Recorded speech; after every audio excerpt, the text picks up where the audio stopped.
వెంటనే అమలు చేయాలి. 20 ఏళ్ల నిరీక్షణ వెంటనే ఫలించాలి. 20 ఏళ్ల నిరీక్షణ వెంటనే ఫలించాలి. పే స్కేల్ సాధనకై విబీజీ రాంజీ సిబ్బంది నిరసన. న్యాయమైన డిమాండ్లను పరిష్కరించాలని కోరుతూ నాగర్ కర్నూల్ ఎంపీడీఓ కార్యాలయం ముందు విబీజీ రాంజీ ఉపాధి హామీ పథకం ఉద్యోగులు గురువారం ధర్నా నిర్వహించారు. తిమ్మాజిపేట, బిజినపల్లి, తాడూరు, నాగర్ కర్నూలు మండలాల క్లస్టర్ పరిధిలోని గ్రామీణాభివృద్ధి శాఖ సిబ్బంది నిరసనలో పాల్గొని మాట్లాడారు.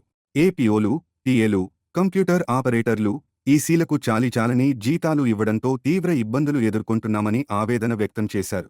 20 ఏళ్లుగా చాలీచాలని జీతాలతో జీవితాలను నెట్టుకుని వస్తున్నామన్నారు.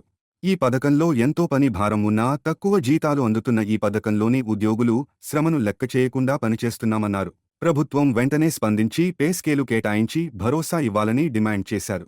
ఈ కార్యక్రమంలో నాగర్ కర్నూలు జిల్లా JAC chairman N Balayya, computer operators association గౌరవ అధ్యక్షుడు మహమ్మద్, అడిషనల్ ప్రోగ్రాం అధికారిని రాజేశ్వరి, చంద్ర సిద్ధార్థ, సాంకేతిక సహాయకులు రాజేష్, జీవన్ ప్రకాష్, మల్లికార్జున్, మహమ్మద్ రఫీక్, భాగ్యలక్ష్మి, మంజుల, లక్ష్మి తదితరులు పాల్గొన్నారు. పే స్కేల్ వెంటనే అమలు చేయాలి. 20 ఏళ్ల నిరీక్షణ వెంటనే ఫలించాలి. 20 ఏళ్ల నిరీక్షణ వెంటనే ఫలించాలి. విబీజీ రాంజీ ఉద్యోగుల ఐక్యత వర్ధిల్లాలి. విబీజీ రాంజీ ఉద్యోగుల ఐక్యత వర్ధిల్లాలి.